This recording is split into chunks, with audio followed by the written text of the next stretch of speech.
Welcome back, developers, and today we are going to cover the use effect work.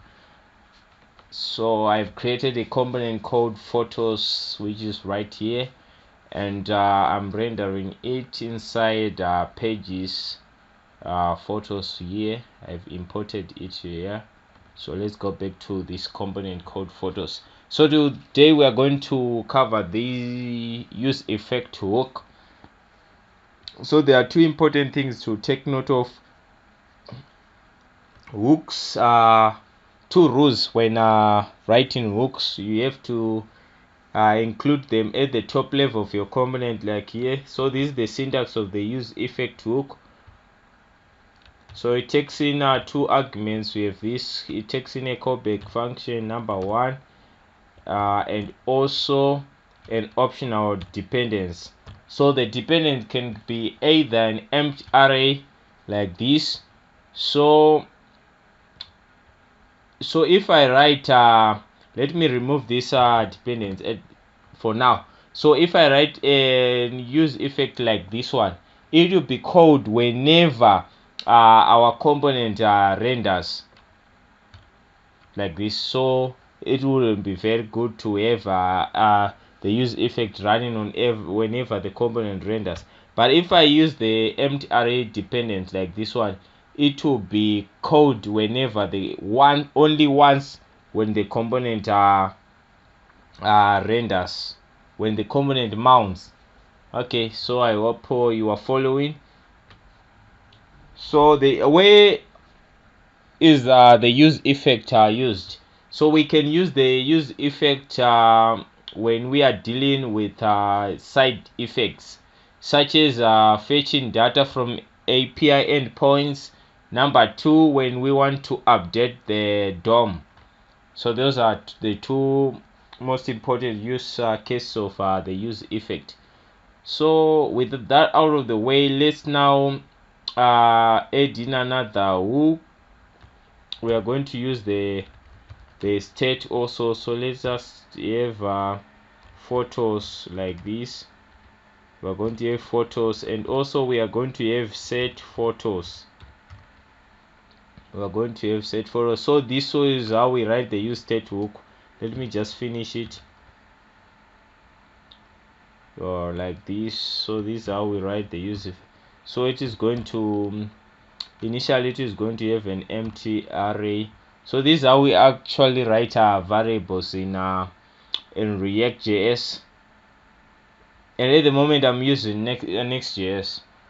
Right, so we want to fetch data from the JSON placeholder API. We want to fetch some photos. So what we are going to do is we are going to define another function. Let's say const get. So we are going to define a function called get here photos like this. So this is the function we are going to define, an arrow function. So inside this function we are going to fetch some photo data from the JSON placeholder endpoint API endpoint. So we are going to say axios.get like this. Then we use this backticks and we paste in our URL. So this is going to give us a promise. So then we have this callback function inside here. After having our callback function, so this is going to return to us an object. So we are going to destructure that object. Then here set, we are going to use the set photos. Then we are going to save our photos in this in the photos state like that. So we are having data here. Then we also have cache. We will catch an error in case we get an error. So we want to console.log that error. So I'm just going to say console.log then that error like this. So these are our function called get photos. So this function we are going to execute it inside the use effect hook. So I'm going to come here and call this function. Let's let me just comment. Let's call our function call function. We want to call this function inside here.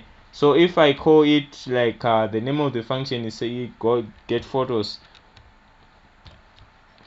So remember what I said, there's a dependent. So inside the dependent also we can say photos. So this use effect will be called whenever the state of photos changes, and we can also use our props as our dependents. So when I use an empty array like this one will be called whenever the component did mount. So it is equivalent to component did mount in class-based components. So after fetching my data, what do I want to do? Let me just use the map method. So let me just write some JSX here. I'm going to say photos and photos like this. So photos and photos dot map. So we will map. Remember the map method takes in a callback function as well. So we are going to have, so let's have a photo inside here. So after that, let's have let's have the div here. We are going to have the div like this. Then I will have some JSX again. Let's just have photo dot title. So we are going to render out the title of our photos. So let's also have the key. Our key is going to be equals to photo dot id. That's gonna give us our photo. So let me check in the browser what we have. Let me just refresh and then let us see what we have in the browser. Hopefully we are going to have some data coming from our, yeah, so we are getting something from our API endpoint. So all the data that you are going to see on the screen is coming from our API endpoint. We can also confirm here. I can say see in the terminal. Oh, we are already in the downloads. What happened? I want to check in the terminal what is happening. So let's check inspect, so that we check something in the, so we are going to select here components. So I want you to see something under components. Let's just be patient a bit. So what so let me just summarize what was happening here. So here we defined our use effect hook. After that we also defined a function called get photos, and we are using the Axios library to fetch our data from this API endpoint to demonstrate the use of so yeah, now it's there.